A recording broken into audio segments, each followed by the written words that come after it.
सोचिए, एक ऐसी रात जहां मैदान पर सिर्फ बैट और बॉल नहीं बल्कि जज्बात और मैथमेटिक्स एक दूसरे से टकरा रहे हों। आज हम फ्रेंचाइज क्रिकेट के एक ऐसे ही सिनेमैटिक क्लैश का विश्लेषण करने जा रहे हैं। एक ऐसी कहानी जहां जीत का मतलब सिर्फ रन्स बनाना नहीं था और जहां हार का मतलब टूर्नामेंट से बाहर होना नहीं था। तो चलिए अपने आप को उस रात के राजीव गांधी इंटरनेशनल स्टेडियम में इमेजिन कीजिए। ग्लोइंग लाइट्स, शोर मचाती हुई भीड़ और हवा में एक अजीब सा टेंशन। ये कोई आम लीग मैच नहीं था, ये टॉप 2 में जगह बनाने की एक आर पार की लड़ाई थी। स्टेडियम के बाहर हजारों फैंस थे और अंदर करोड़ों उम्मीदें जुड़ी थी। एक ऐसी रात जहां प्रेशर और एंटिसिपेशन लिटरली फील किया जा सकता था। अब इस लड़ाई का कॉन्ट्रास्ट देखिए।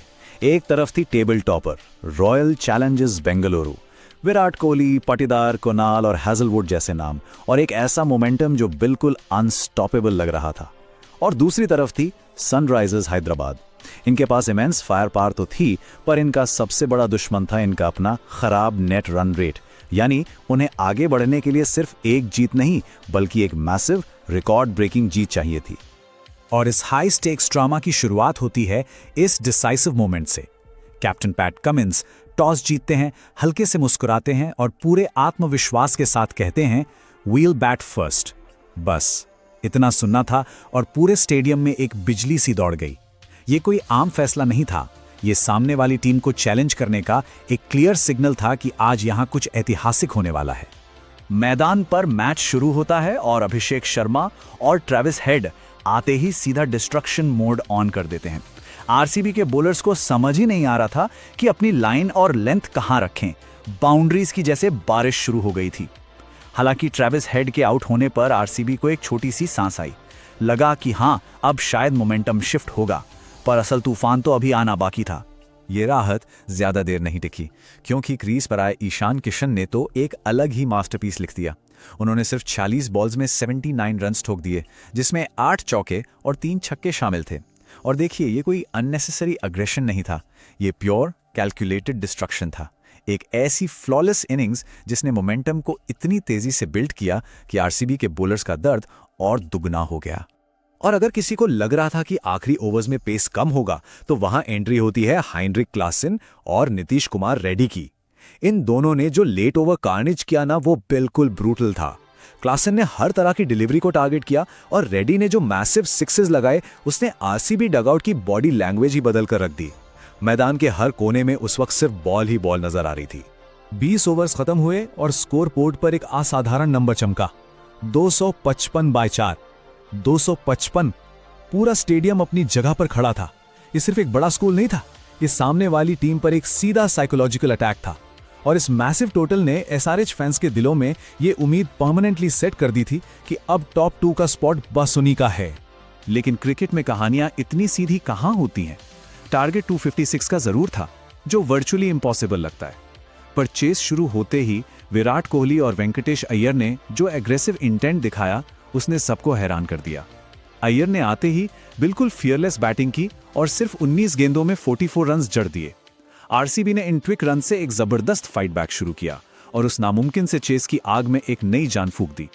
पर तभी मैदान पर एक ऐसा पल आता है जिसने सब कुछ हिलाकर रख दिया। विराट कोहली सिर्फ 15 रन बनाकर आउट।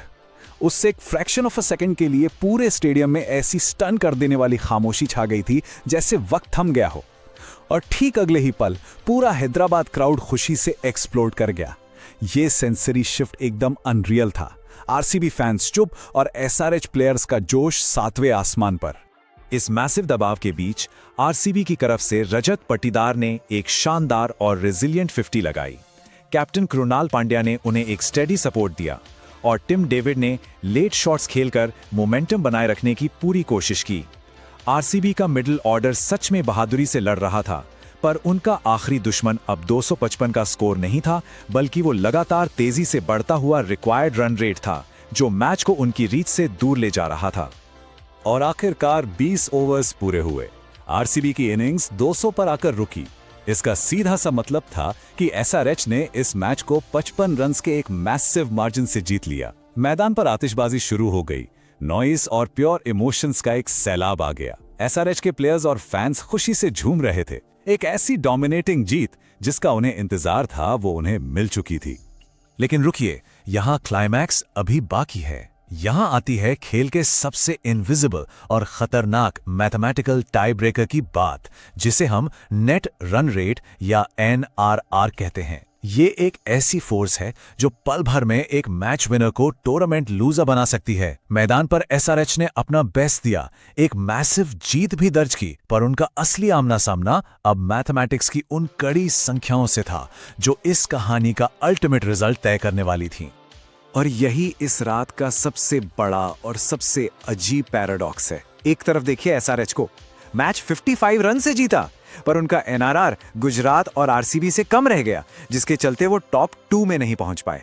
और दूसरी तरफ RCB, वो मैच हार गए, लेकिन टारगेट चेस करते टाइम उन्होंने 166 रन क्रॉस कर लिए थे, जिससे उन्होंने मैथमेटिकली क्वालिफायर 1 सिक्योर कर लिया। सोचिए, एक टीम इतनी बड़ी जीत के बाद भी निराश थी और दूसरी टीम हारने के बावजूद रिलीफ में थी। फ्रैंचाइज क्रिकेट की यही खूबसूरती और रूथलेस रियलिटी है। यहाँ कई बार मैदान के इमोशंस स्कोरबोर्ड से भी बहुत बड़े हो जाते हैं। इस पूरे विश्लेषण के बाद एक लंबा सवाल हमारे सामने आता है, आपको क्या लगता है, क्या SRH सिर्फ अनलकी थी जो मैथमेटिक्स के आगे हार गई, या फिर RCB ने हार कर भी एक ब्रिलियंटली स्मार्ट क्वालिफिकेशन गेम खेला? जरूर सोचिएगा।